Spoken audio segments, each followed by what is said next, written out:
We'll have to find the pearl necklace. You have to find that story and I share it with never really thought about joy before. Did y'all? Yeah, I mean, it's talked about quite a bit in recovery because that's, the more sober you get, the more you experience joy where you couldn't when you were in a drunken stupor or whatever. Yeah. That So, makes sense. yeah, I've thought a lot about it through the years. Yeah. I mean, I heard the song, joy, joy, joy, joy, Right. don't need my heart. But I mean, like, to actually sit down and think about joy in my life, I always thought about happiness or having my dreams. I Mhm. mean, it wasn't like, what gives me joy in the world? Yeah. I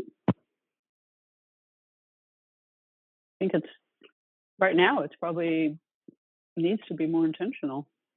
Yeah. Unfortunately, it shouldn't have to be, but I think it does. Yeah, you kinda have to seek it. Yeah. And then it's crazy because you find it in the smallest things. Like if I had to have said what joy was before, I don't know. I don't even know that I would have known what to say joy was because I don't think, like I said, I didn't know what it was. Mhm. But now to find it in like palm leaves swinging in the air, it's like, that brings me joy. Yeah. That's how, like, when we go for our walks and I smell all the flowers and all the fragrances, like, natural fragrances of our walk, because California's got some of the most amazing flowers and the best smells, and, um, what is it? Um, no, what's the bush? Sagebrush, sagebrush. Mm. Sagebrush smells so good, and they're just people's yards have it in them, and we walk by them, especially in the evenings when the air's starting to get cooler. Oh my gosh, it just smells so good, and I'm like, "What? Why couldn't I see this when I lived here the first time?" Well, part of that was I was hardly ever there because I was traveling all the time, and I just didn't experience California in the way that I am this time, so finding a lot of joy in being outdoors there, so Yeah. it's nice. Yeah. Yeah. Yeah, it's really cool when we take walks around here too, and you'll get a whiff of jasmine, or Yeah. you'll get a whiff of orange blossom or some type of citrus that's Mhm. blooming at that point in time, and it's really nice. And gardenias, is another one. Yeah, my mother-in-law has gardenias in her yard. Mm, They smell so good. We Mm. even have yeah. magnolia trees in California. They're not everywhere, but they're there. What kind? Magnolia? Yeah. Yeah. Okay. I love the We do flower too. magnolias. Yeah. Yeah, they're so beautiful. The white of them. When I was in my early 20s, I was working for the first company I worked for in my career, and there was a guy that would go to the post office and get mail every every day, and when the magnolias would bloom, I guess there was a magnolia tree at the post office or somewhere near there, and he would go snip a magnolia off of that tree for every lady in the company because it was construction, so and a lot Oh. of ladies, and that I just thought that was so sweet. It was so you'd put it on your desk and it just smells so good. Do they last well? Because we've never done that. We have a magnolia tree in our yard. I didn't No, think so. you get Yeah. the day, if that. Yeah. Oh, okay. Yeah. Yeah. Yeah, because They're so they're kind of majestic and just very, very beautiful. I like just the greenery, like just to cut, how they all yes. have the little leaves. My grandmother used to do like the flower and the greenery. Yeah. And I would always like the greenery. But thinking about smells, you were mentioning, like the smells. It's kind of cool too how like just the smell itself can bring you joy, like an old smell that you just catches you off guard, or it's like sometimes, like I've not seen my grandparents when they passed away, like in 2001, Mhm. and I've probably not been to their house way before that. But every now and then, it's like I'll smell a smell, and it's like, oh. smells like my grandmother's house.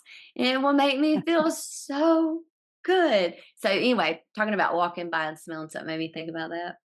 That's how I always feel when and we eat lots of meat in my house. Every time I fry or even bake, because most of the time I bake bacon, every time I cook bacon in our house, after it's cooked and the house and the smell just lingers around the house, that reminds me of my grandmother's house when I was a little girl on Yeah. Saturday mornings.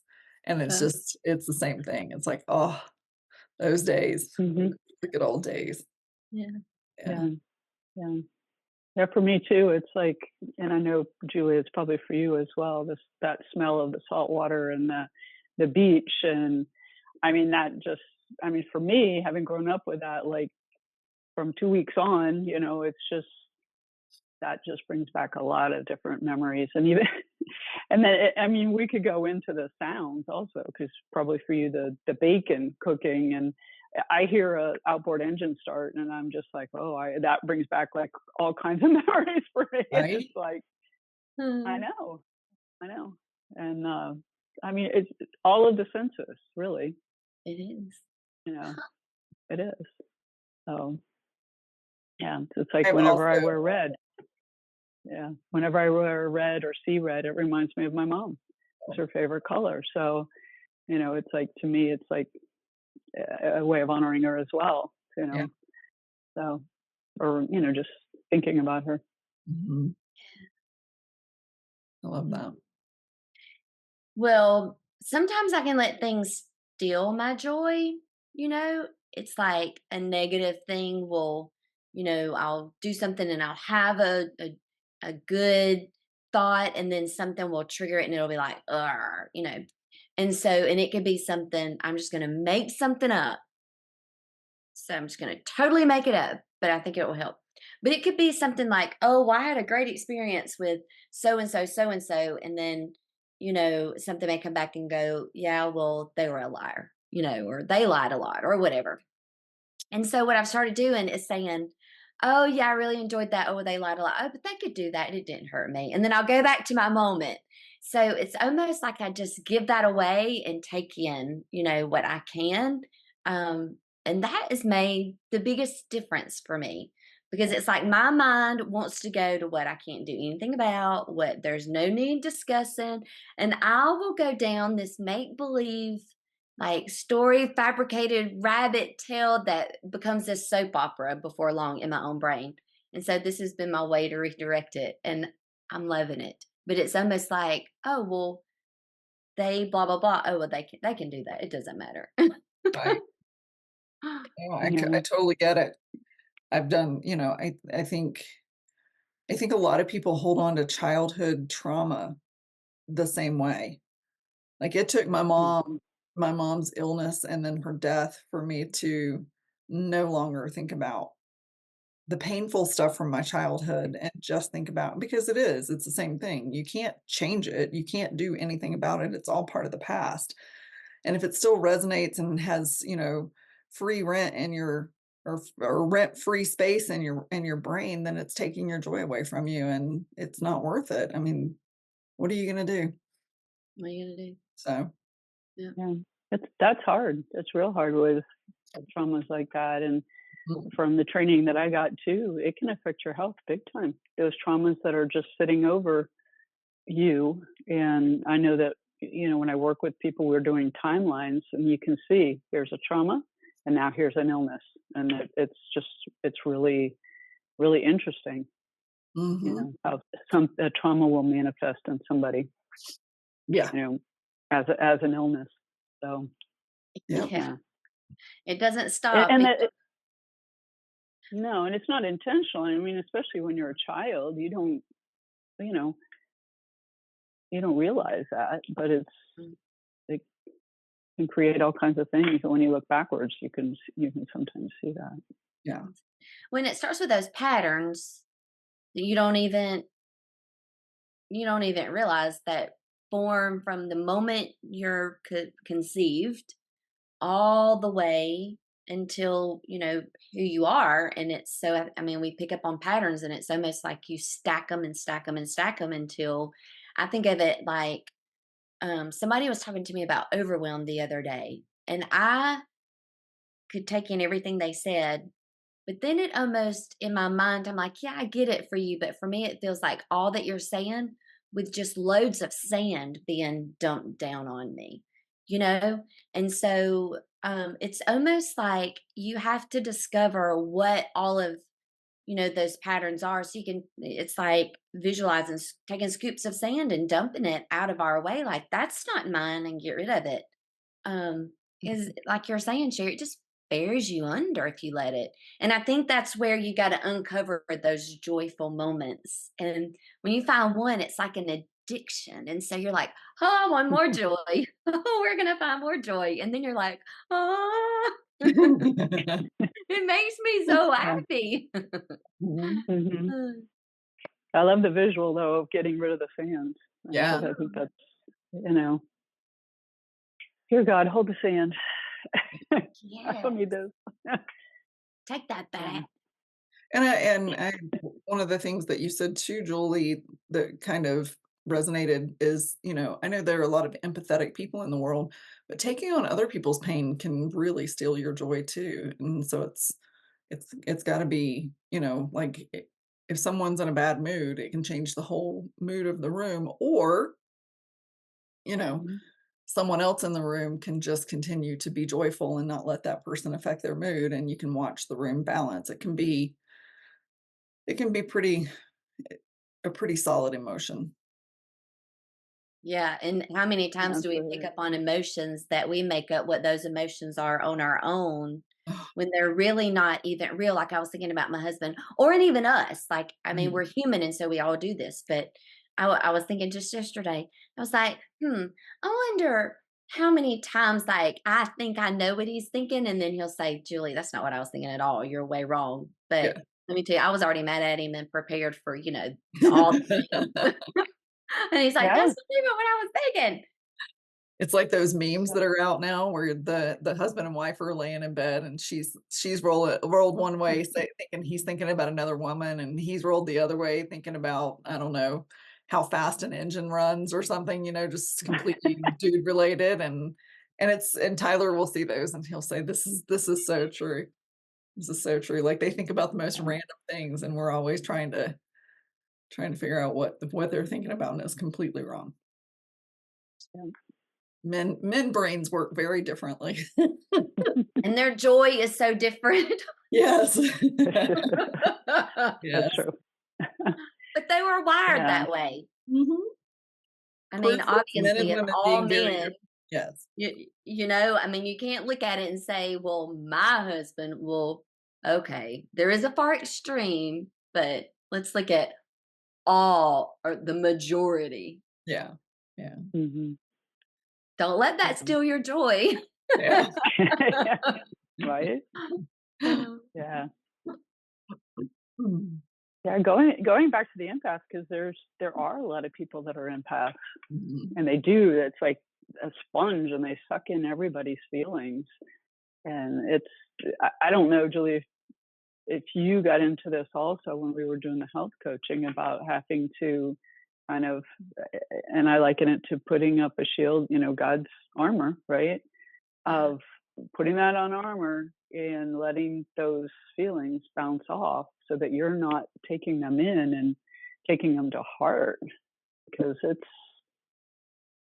it can overwhelm you. Yeah. Oh, totally. I kind of looked at it as enabling.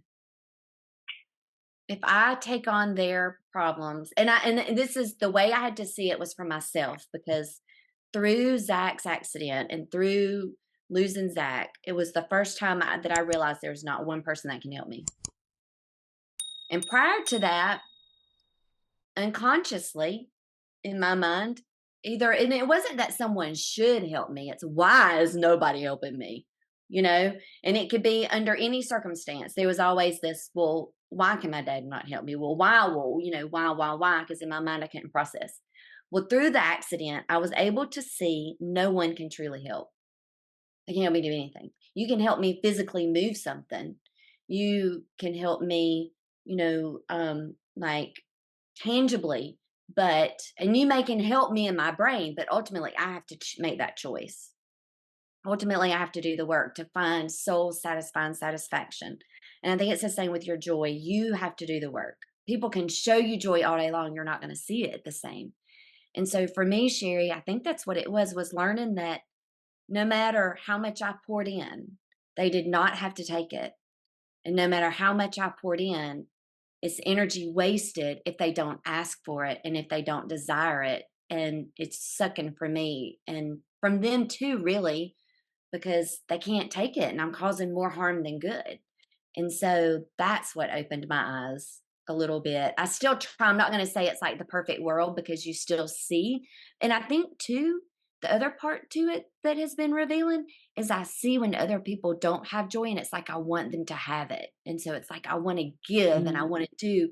And that's where the enabling set in because I'm enabling them to stay who they are and I'm enabling myself to stay stuck where I used to be rather than going forward. Hmm. mm. Yeah, you kind of being sucked backwards by them. Mm-hmm. I'm taking on Yeah. things like how many times has a friend, okay. We had some friends that came to visit us and they shared a situation that was going on in their life. And before the weekend, Ken and I had an entire solution for their entire business plan and we could see it super clearly. We had even changed their minds about what they needed to do in their business and they had come up with their own intentional plan, you know? But they didn't ask our help, and it was the wrong thing because they went back home arguing and chaotic because they already had a plan set. I mean, it was that kind of thing, but Mm. it probably took us a week to say, "Don't worry about it. Stop, let it go, and move forward." It like they poured sand in our home unintentionally. That's super interesting when you go somewhere like you were talking about, Leanne, and you walk into a party and you're standing there and somebody who is joy filled walks in and how it just uplifts the room. And then the opposite, when somebody is just, they'll bring it down. Mhm. But it is amazing how one person can actually create that scenario of joy or not. Yeah. I had mentioned last week, I think the lady that I work with, who's a friend of mine now, she is a strong empath, and so she struggles to find joy. She's told me that she's never had a day of joy that she can remember in her life. And she's Mm, been an empath her whole life. And she would mention to me when we were working and sharing an office that she loved that I just typically had a really good disposition and didn't let things bug me too bad, but I could feel it. When she would get affected by somebody else, I would get affected by by what was going on too. And I'd really have to work hard to bring myself back to my normal behavior. But I see it happen even now because we'll get on the phone and I'll start hearing everything going on and her frustration and anger. And then before the end of the day, I'm just like, "Meh."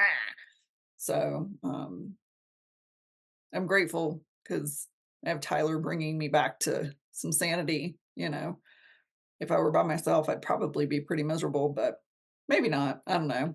I dive into the Bible too whenever I get into a negative headspace as much as I remember to. So, but that's yeah. good. Yeah, I'm typically a pretty happy person and I try real hard not to let other people affect me, but again, like you said, Julie, I'm human too, and it's hard. Yeah. And we love people. I mean, you want people, we want so good for people because we love, Mhm. Absolutely. and it's hard.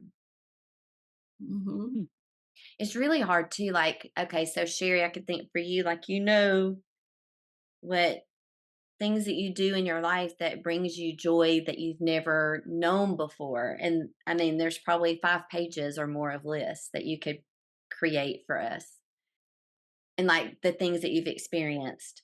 But and it's sometimes it's difficult to see those people living it and they're not taking full advantage, right?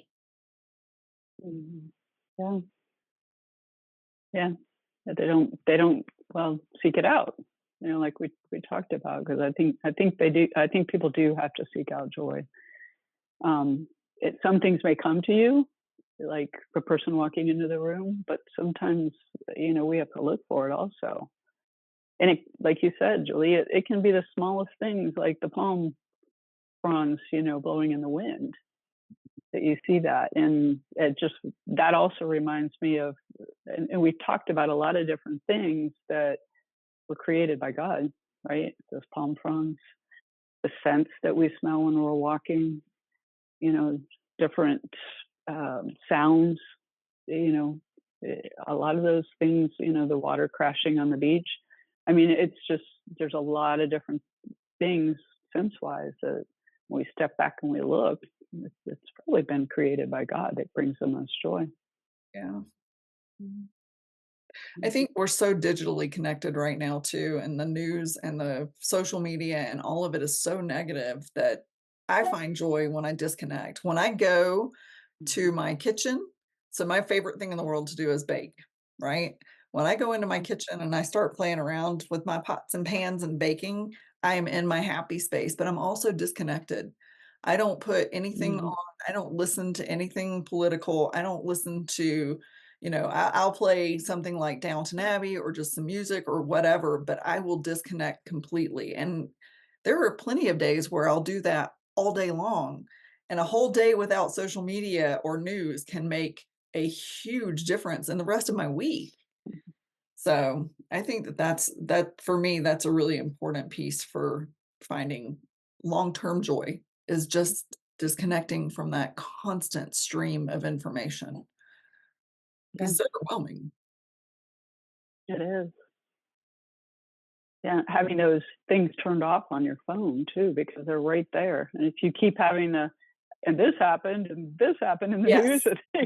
I have no or notifications on my phone. None, except email and text. That is it. It's probably the best way. Yeah, I don't I'm do addicted. phone like that. notifications. I'd lose my mind.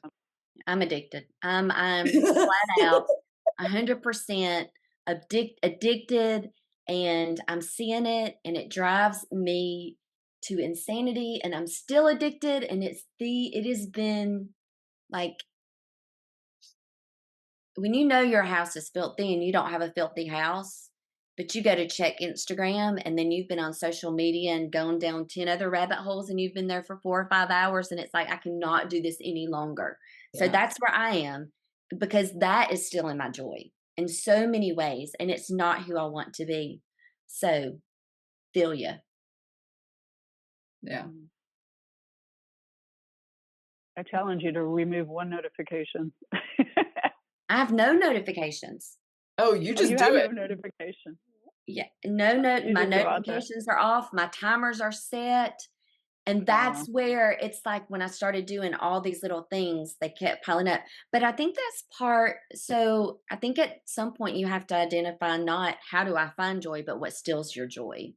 Or what are you running from to keep from finding joy? Because joy is hard too.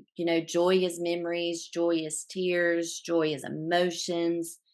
And so many times you try to block it because you feel like you don't even allow it, or you're not worth it, or whatever, we make up. And I think that's part of it is for me too. While I want to see it, it's so easy just to get set back into numbing life. And and people, I even hear people try to make up, and set what they're numbing. Well, for me it's a loss, or for me it's a job, or for me it's a friend. And I think that doesn't even matter. It doesn't matter what, it's that you are, and it's how you carry it in your body. And I mean, that goes back to what Sherry was talking about, the way you eat, the way, everything we do is all wrapped into that.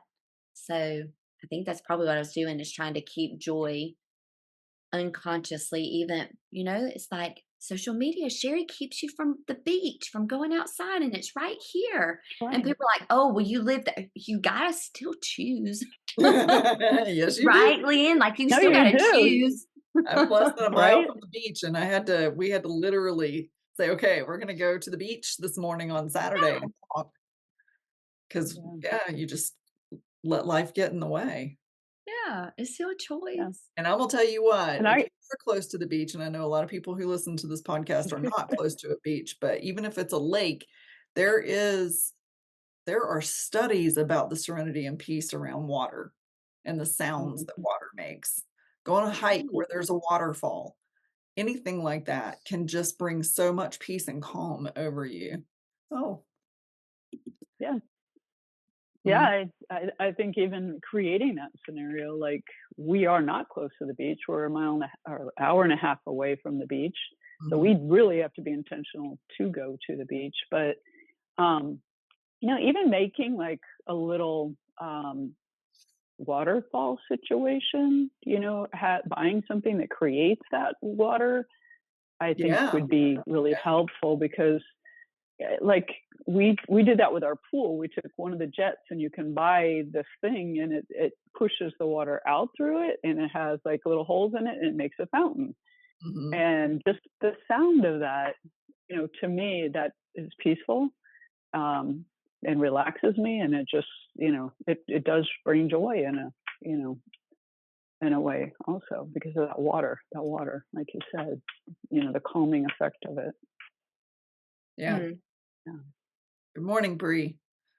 Good Good morning. morning. We've been talking about memories that bring us joy and then other forms to bring joy and void out some of the constant chaos and drama of the media and when people suck the joy out of rooms, how we Mhm. refocus, bring joy back to our lives. Yeah. And the Joyce. intentionality of it that we have to maybe create as well. Yeah. Joy, Yeah. joy, joy, joy down in my heart.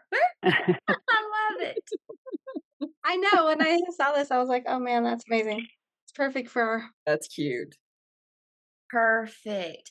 I so I want to share something with y'all that I've started doing because I've never, like I said, I've not known joy. I've not been like a joyful person my whole life. No, I was like a joy faker rather than a joy maker. And now I want to be a joy maker, like in my own self. So a couple things that I've been doing to find joy.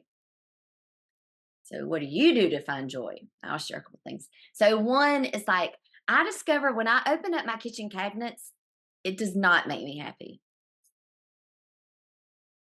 And there's a couple reasons. One is it's a ton of glasses because memories. But one of the memories I had is, oh, those glasses. I bought those when me and David got married 20 years ago. Down. It's time for them to come out of the cabinet. And I think I'm going to go to the thrift store and just buy glasses that make me smile. And those are going to be my joy. They may stay there for a month or they may stay there for a year. There's no expectations to my joy timeline. But I'm going to fill my cabinets with joy and I'm going to take out the stuff that does not bring me joy. So that's my next little action item.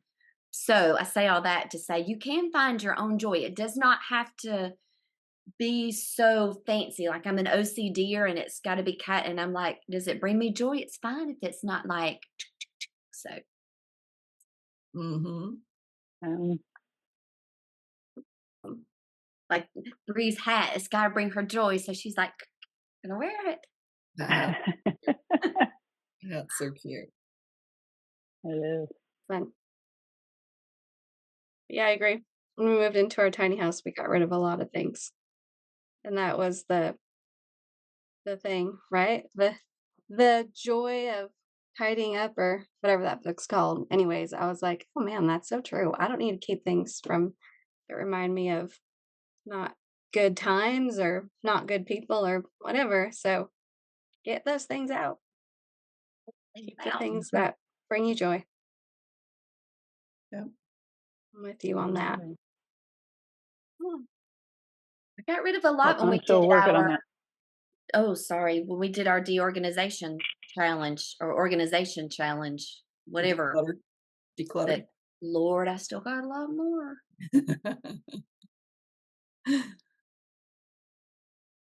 We've been I hear trying. you. We still have a storage room. We've downsized not once, not twice, but three times, and we still have a lot of stuff. But we're getting there. Seems like that's always the way it is. And it's always a continual process. There's just that ebb and flow of life. Some things are important in one season and then the next they're not. So True. there's always things that go out and things that end up coming in. So That's okay. Mm. Yeah. When we're ready to let go of it, because I agree with you. There's some things we're not ready to let go of yet, and Yeah. because they do bring different memories or remind us of a certain person. Yeah, Oh, those are the hard ones. I'm fighting with it right now. Bree, my room, I have furniture from family, and it's all like memories. An old school desk, a grandmother's table, a great granddaddy's chest. It's too much in the room, but I don't want to let it go. But yet it does not all bring me joy because I mean I want it. I really don't need it. But so there that struggle. It is a struggle. Sometimes I just pray about it. I'm like, okay, God, having a hard time deciding what to do with this. Like, is it good? Should I keep it? Should I get rid of it? Do I not need it? Should I let someone else take care of it? Yeah, just pray for insight and inspiration. Because a lot of times, if he tells us to get rid of something, it's because he has something better in store for us, So yeah, Is that that helps me when I'm struggling with those kind of decisions too. makes me think of that pearl, and they're like the pearl necklace story or something. Um Gosh, where like this child or dad or somebody was like, here's a pearl, and then it winds up being an entire pearl necklace. Anyway, I'll have to see if I can find it. Yeah. If somebody knows what I'm talking about, if you're hearing it. Mhm.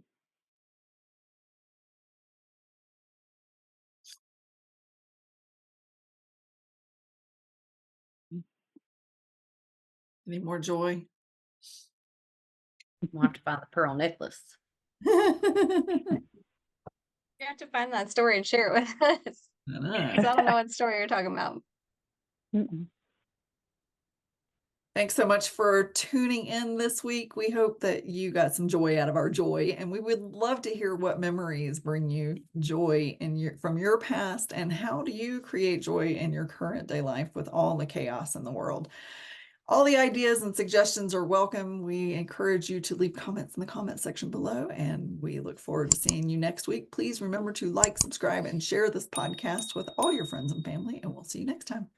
Bye.